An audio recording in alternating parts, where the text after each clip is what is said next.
오늘 행복한 날과 곤고한 날, 오늘의 본문 전도서 7장 13절과 14절의 말씀을 의지해서 같이 은혜를 나누고자 합니다. 여러분이 아는 것처럼 솔로몬은 시편 72편과 127편, 시편은 2편을 적고 그 다음에 책으로서는 아가서도 쓰고 전도서도 쓰고 잠언서도 이제 썼습니다. 아가서는 청년의 사랑, 잠언서는 중년의 지혜, 전도서는 노년의 통찰에 대한 글입니다. 전도서의 주제는 인생의 허무와 하나님의 경외를 가지고 있습니다. 전도서는 헛되고 헛되면 모든 것이 헛되다라는 구절로 시작하여 해 아래 인간의 모든 노력과 성취가 일시적이고 무의미하다는 것을 강조합니다. 전도서의 마지막 장은 일의 결국을 다 들었으니 하나님을 경외하고 그의 명령을 지킬지어다. 이것이 모든 사람의 본분이라면서 결론을 내리고 있습니다. 다시 한 번만 읽을까요? 다시 한글만 다시 한번 읽겠습니다. 오늘의 본문입니다. 다시 읽겠습니다. 하나님께서 행하시는 일을 보라. 하나님께서 굳게 하신 것을 누가 능히 굳게 하리냐. 평범한 날에는 기뻐하고 곤고한 날에는 되돌아보아라. 이 두 가지를 하나님이 명령하사 사람이 그의 장래를 능히 헤아려 알지 못하게 하셨느니라. 13절을 보면은 하나님이 굳게 하신 것을 누가 능히 곧게 하겠느냐. 그 반대로 하나님이 곧게 하신 것을 누가 감히 굳게 하겠느냐. 이런 얘기입니다. 하나님의 절대 주권에 대해서 이야기를 하고 있습니다. 이 말씀은 하나님의 절대 주권을 인정하면서 인간의 한계를 깨닫고 겸손히 하나님의 섭리에 순종하라는 그런 메시지입니다. 하나님은 우리가 고백하는 것처럼 천지를 창조하시고 보존하시고 통치하시는 분입니다. 하나님은 창조자이고 인간은 피조물이죠. 하나님은 토기장이고 인간은 토기입니다. 하나님과 우리는 분명히 구분되어 있습니다. 그래서 우리는 우리를 창조한 그 하나님의 주권을 인정을 해야 된다는 이야기입니다. 그분을 경외해야 되고 겸손하게 그분의 자녀답게 오늘을 살아가야 된다는 이야기입니다. 세상에는 우리가 통제할 수 없는 일이 사실은 통제할 수 있는 일보다 훨씬 더 많이 있습니다. 우리는 4개월 전에 갑자기 통보를 받고 떠나야 된다는 굉장히 당황을 할 수밖에는 없었습니다. 왜냐하면 우리는 한 치 앞도 어디로 가야 될지도 모르는 그런 상황에 있었기 때문입니다. 그런데 오늘 이렇게 아름다운 곳에서 하나님께서 예비한 곳에서 다시 두 번째 주일 예배를 드릴 수 있는 것, 이 모든 것들이 하나님의 주권과 섭리 가운데서 이루어지는 것인 줄로 믿습니다. 하나님의 주권이 기독교 신앙의 가장 기초이고 본질입니다. 하나님의 주권.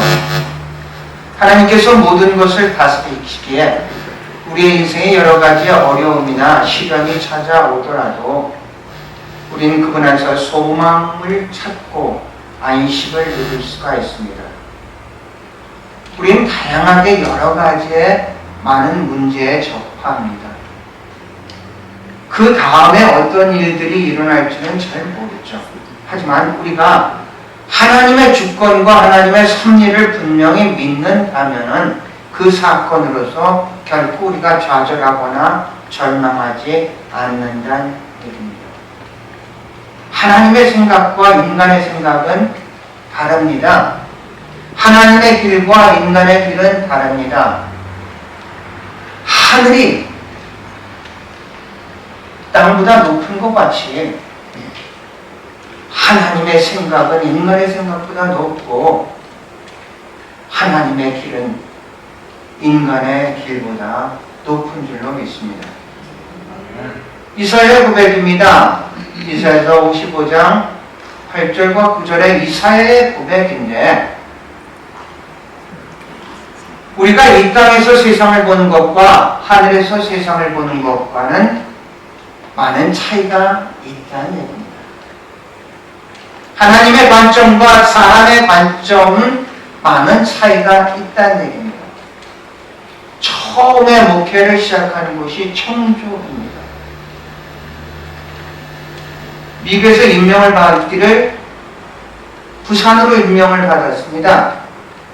부산에서 개척을 해라. 그래서 임명을 받았는데 한국에 와서 부산을 가기 일주일 전에 본부에서 전화가 왔습니다. 잠깐 들어오라고. 그래서 들어가니까 부산으로 가지 말고 청주의 담임사관이 옷을 벗었으니까 그쪽으로 갔으면 좋겠다. 그래서 처음 청주로 이제 가게 됐습니다. 일주일 사이에 제가 가야 될 부산이 아니라 청주로 목회 장소가 바뀌었었던 것이죠. 그곳에서 하나님은 저에게 많은 기도를 할 기회를 주셨습니다. 왜냐하면 거기서 옷을 벗은 사관님께서 한 차로 5분 되는 곳에 개척을 하다 보니까 그 교인들이 다 마음이 그쪽으로 갈까 여기에 남을까 그런 상태에서 제가 할 수 있는 것은 아무것도 없었고 기도뿐이 없었던 것입니다. 그러다가 본부에서 인사국장님이 오셨습니다. 인사국장님이라는 것은 이제 구세군 준군대시기 때문에 조직에 인사국장님께서 이제 명령이 내려지면 움직일 수밖에 없는 그런 시스템으로 됐습니다. 구세군은 보통 이렇게 움직입니다. 본부에서 이 사람이 필요하다. 그러면은 이렇게 이분의 의견과는 크게 작용하지 않고 당신은 이쪽으로 왔으면 좋겠다. 당신은 그런 달란트가 있으면 저쪽으로 갔으면 좋겠다. 이런 식으로 해서 명령이 떨어지면은 움직입니다. 그래서 구세군에서는 보통 그 세 가지의 준비를 반드시 해야 된다고 합니다. 하나는 이사 준비를 반드시 해야 되고, 둘은 설교 준비를 어디든지 가든지 설교 준비를 해야 되고, 세 번째는 죽을 준비를 해야 된다. 이제 그래서 이제 보통 인사 이동이 있고, 또 하나는 교회 자체적으로 교인이 원하든가 아니면은 그 담임사관이 좀 누구 뭐 때문에 떠났으면 좋겠다 하면은 이제 그렇게 가는 수도 있습니다. 그런데 그런 경우를 빼놓고 갑자기 느닷없이 이제 전근 통지도 받을 때가 이제 있습니다. 그러면 굉장히 이제 갈등을 느끼죠. 내 의지도 아니었었는데, 내가 신청한 것도 아니었는데 어떻게 이런 일이 있을까? 갈등을 느끼죠. 그래가지고 사관님들 가운데 불평불만이 있는 분들도 계시고 있습니다. 근데 인사국장이 와서 이제 물어봤습니다. 이것은 물론 저에 대한 얘기가 아니라 구세군의 인사 발령이 우리 교회 어떤 그 본인의 의사도 안 듣고 이렇게 할 경우가 있는데 문제가 있지 않느냐. 그랬더니 그분이 저한테 그런 말이에요. 담임사관은 담임사관의 입장에서만, 자기 입장에서만 인사이동을 생각하지만 본부에서는 높은 차원에서 전체적으로 구세군을 움직이기 위해서 그렇게 할 수밖에 없을 때가 있다. 이렇게 얘기합니다. 우리는 우리가 신앙생활하면서 우리 중심으로서 모든 것들을 생각하고, 그리고 자기에게 유익하면 이거 좋은 일이야, 자기에게 별로 유익하지 않으면 이건 잘못된 거야, 이런 식으로 우리가 반응을 한다는 거죠. 그런데 하나님의 차원에서는 굉장히 많이 다른 입장이 있다는 거예요. 하나님의 생각과 우리의 생각이 다를 때가 많죠. 하나님이 우리를 통해서 이루신 길과 우리가 가고 싶은 길이 다를 때가 많죠. 그런데 하늘이 땅보다 높은 것 같이 내 생각과 내 길은 너희보다 높다고 얘기합니다. 한국의 사태를 보고 굉장히 우리는 아니 가슴이 아프죠. 빨리 좀 모든 것들이 진정이 돼서 정상 궤도를 달렸으면 좋겠다. 그런데 우리의 기도만큼 그렇게 쉽지가 않죠. 어떤 개인의 입장 아니면 진영 논리에 의해서 이게 서로의 주장을 하게 되면은 이게 굉장히 이게 화합하기가 어렵습니다. 그래서 우리는 마음이 좀 아프죠. 그런데 어느 목사님이랑 얘기를 하니까 그분의 말을 듣고 굉장히 제가 많이 마음이 감당이 됐는데, 그분이 그래요. 하나님의 전능하심, 하나님은 전지전능하시고 무소부지하신 그 하나님의 섭리라는 것은 결국 모든 일들은 하나님의 그 주권과 그 섭리 가운데서 이루어지는데, 한국에서 저런 사태가 일어나는 것은 저는 이렇게 생각합니다 하면서 얘기를 하는데, 하나님께서 지금 이 사태를 통해서 알곡과 쭉정이를 지금 거르고 있는 거라고 생각합니다. 그 얘기를 들으니까 맞아. 우리가 우리 어떤 중심으로서 이렇게 생각하는 것보다도 하나님의 입장에서 이 사건을 보면 정말로 알곡과 쭉정이들이 조금씩 걸러지는 것 같다는 생각을 하게 됐습니다.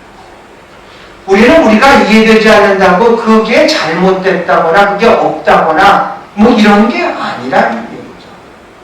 우리는 하나님의 전적인 주권을 인정하면서 오늘을 살아가야 될 줄로 믿습니다. 14절을 보면 이렇게 시작합니다. 형통한 날에는 기뻐하고 곤고한 날에는 되돌아와라. 우리가 살아 여지껏 저보다 연배 많으신 우리 부교님들 그러는데 인생을 돌아보면은 언제 형통한 날만 있은 적도 없지 않았습니까? 곤고한 날만 있던 것도 아니지 않습니까? 돌아보면 인생은 up and down입니다. 가장 우리가 시각적으로 이 up and down의 인생을 시각적으로 볼 수 있는 것은 아마 엘리야라고 생각합니다. 갈멜산에서 그 놀라운 성전물을 올렸었던 그 엘리야가 이스라엘의 그 협박을 두려워서 불의 생활까지 도망가서 로뎀나무 밑에서 이 마음을 냈으니까 난 차라리 죽고 싶습니다.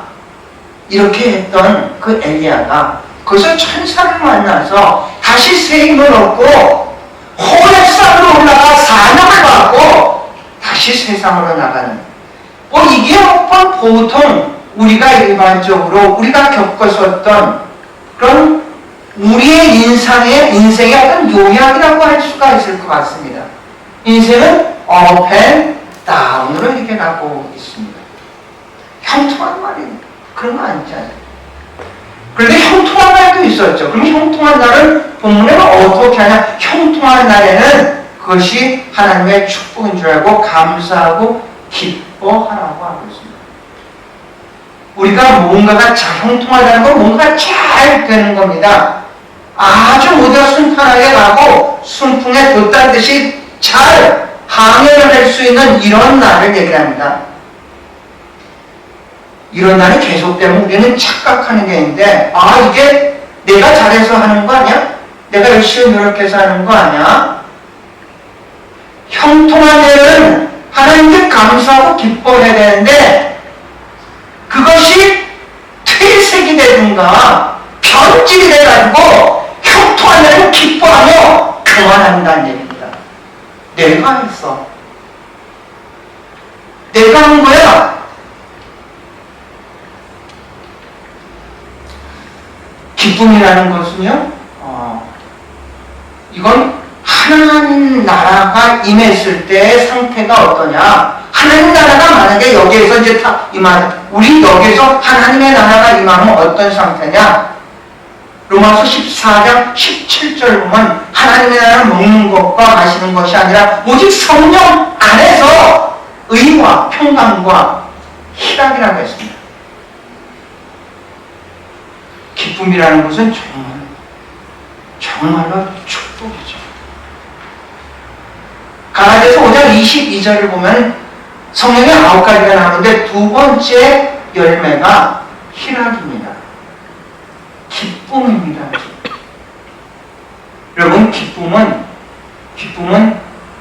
이게 전염이 됩니다. 바이러스가 있어요. 여러분 옆에 기쁜 사람을 만나면은 우리도 괜히 기뻐지지 않습니까? 그런데 우울한 사람을 만나면은 갑자기 우리도 우울해지지 않습니까?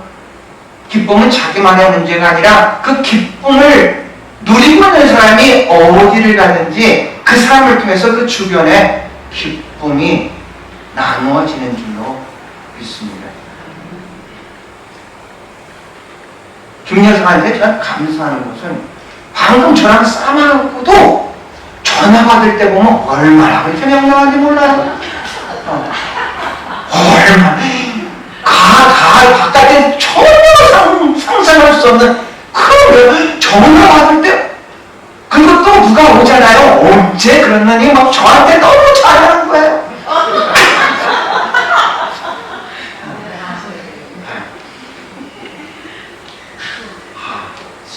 그래요.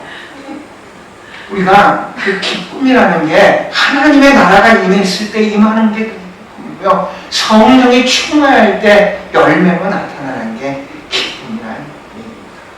그런데 이것들은요, 형통할 때 이루어지는데 형통을 자기의 의로 생각하고 교만으로 변질시키지 말라는 거예요.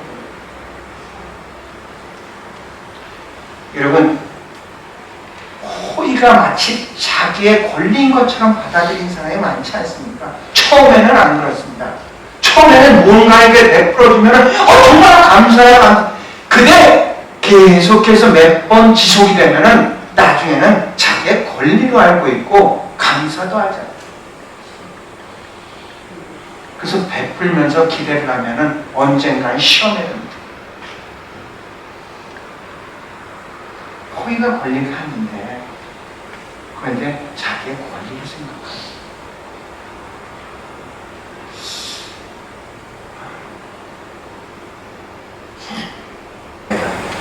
지난주 주일날 끝나고 이제 여러분이 가고 우리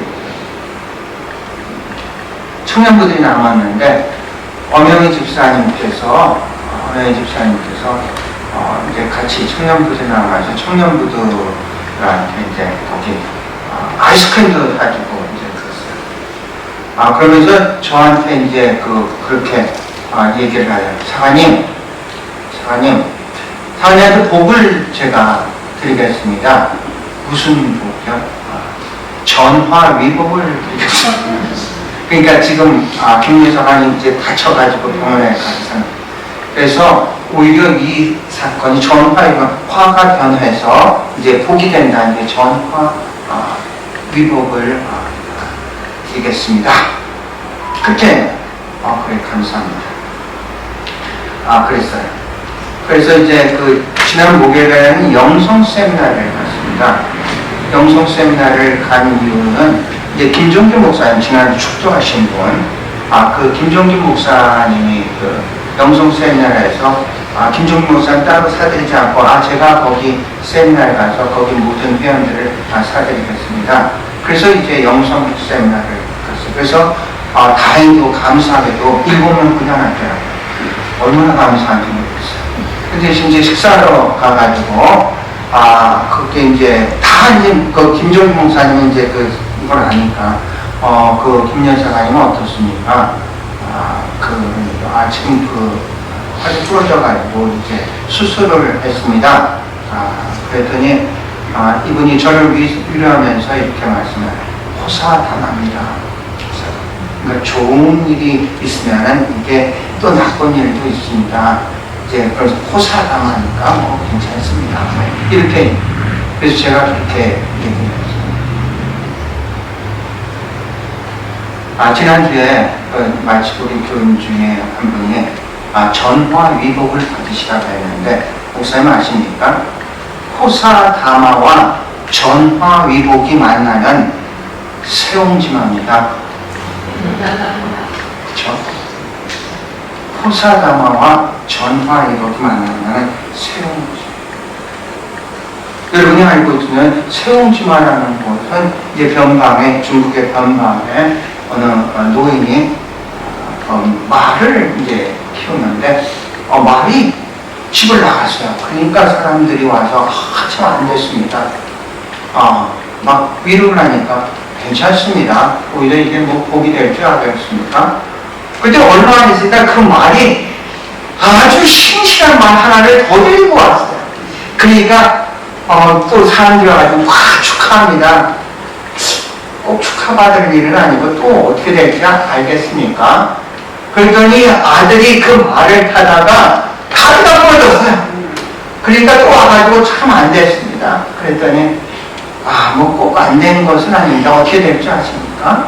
그랬더니 좀 있으니까 이 전쟁이 일어나서 젊은이들 다 데려가는데 자기 아들은 다리가 다쳐가지고 난리 나갔어요. 전쟁에 나가는 아들들이 다 죽었는데 자기 아들은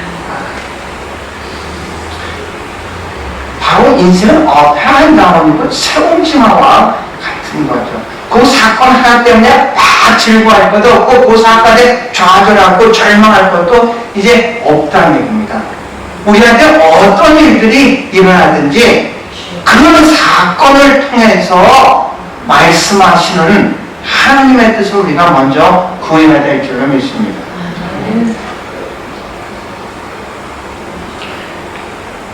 우리가 문제를 만나면 우리는 제일 먼저 뭘 하기를 원하냐면요. 해결되기를 원하잖아요. 그런데 해결이 안 되잖아요. 여러분 문제를 만나면은 해결하는 것도 중요하지만 그보다도 해석이 중요합니다. 어떻게 그 문제를 해석하느냐에 따라서 그 문제가 해결될 때는 본질적인 것까지 다 치유가 될 수가 있다는 얘기예요. 아무리 기도해도 응답 안 받을 때, 응답 못 받는 게 아니라 그것은 고쳐지지 않는 게 당연한 건데, 우리는 그걸 고치려고 계속해서 하다 보니까, 우리는 응답이 안 되면서 오히려 기도하고 좌절을 하게 된다는 얘기입니다.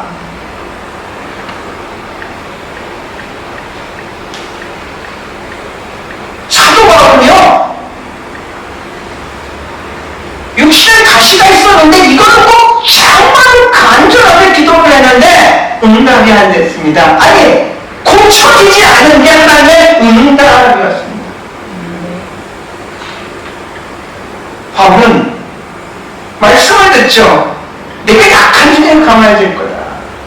내가 내 응답 내가 좋게라. 내가 약한 중에 강해야 돼.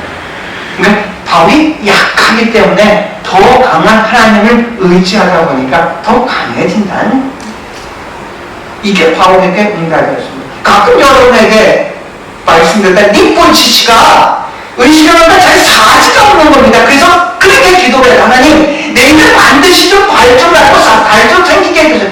아무런 응답이 없죠.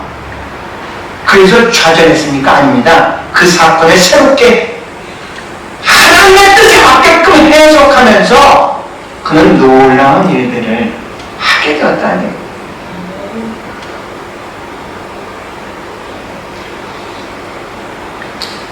우리가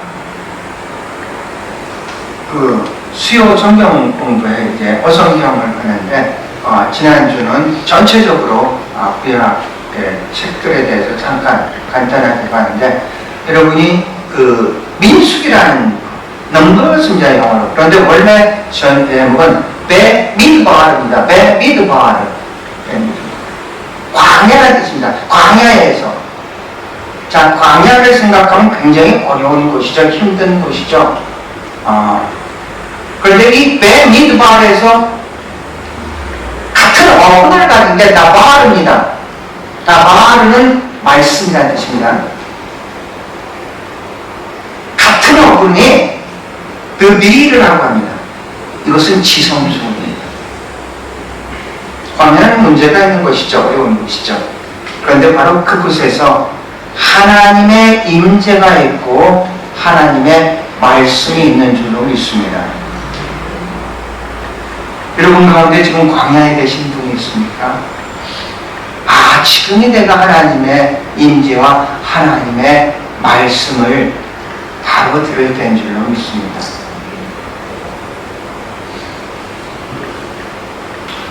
14절 후반부를 보면 이렇습니다. 사람이 그 장래의 일을 능히 헤아려 알지 못하게 하셨느니라. 그러니까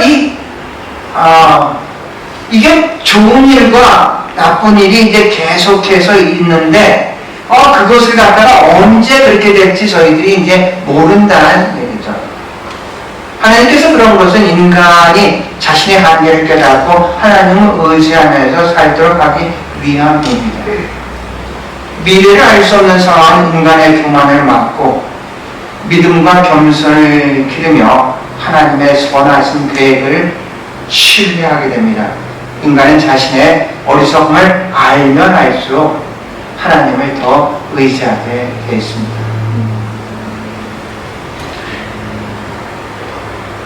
우린 인문학의 열풍에 그런 시대 속에서 살았습니다.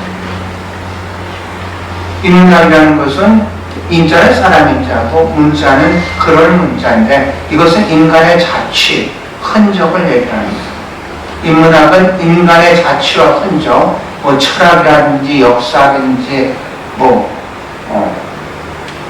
예술이라든지 이런 것들을 연구를 하면서 인간이란 어떤 존재이며 나는 누구인가를 알고자 하는 그런 학문을 인문학이라고 얘기를 합니다. 가장 대표적인 인문학이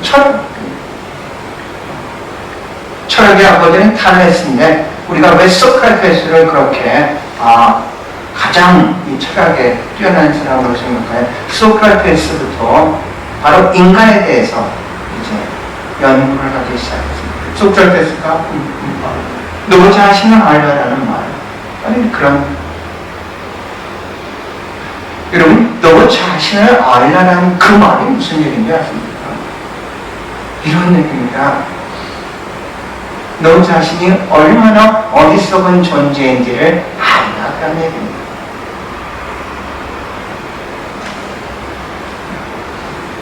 인간은 자기가 어리석은 존재인지를 모르기 때문에 교만해집니다. 인간은 자기가 죄인인지를 모르기 때문에 회개하지 않는 겁니다. 정말로 인간이 자기가 누구인지를 알면은 인간은 겸손하지 않을 수가 없고 회개하지 않을 수가 없습니다.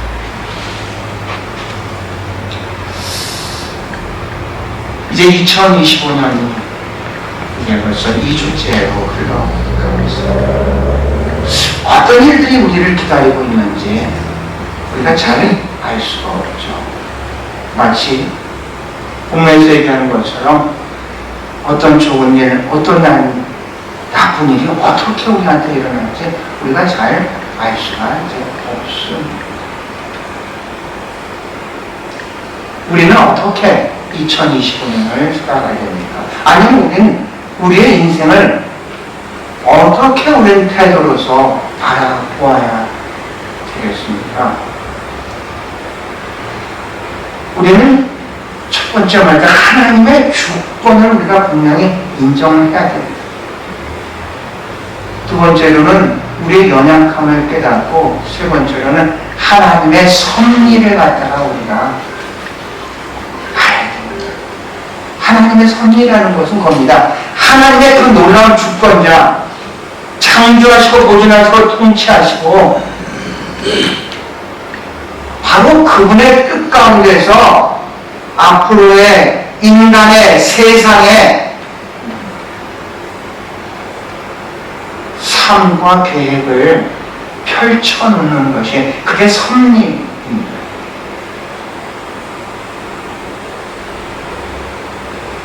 그래서 우리가 우리의 마음이나 우리의 생각이나 우리의 입장이나 우리의 시각에 안 맞는다고 그걸 갖다가 뭐 그렇게 할 필요도 없고, 그리고 우리가 예기치 못한 사건을 만남으로써 좌절하거나 절망할 필요는 없다는 얘기입니다.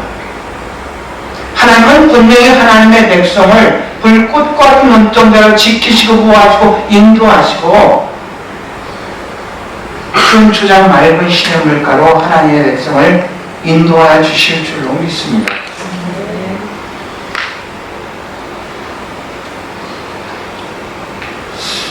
2025년 하나님의 주권을 인정하고 하나님의 섭리를 깨닫고 하나님의 뜻대로 살아가는 여러분과 제가 될 수 있기를 주의 이름으로 축원합니다. 만약 일어나셔서 마지막 찬양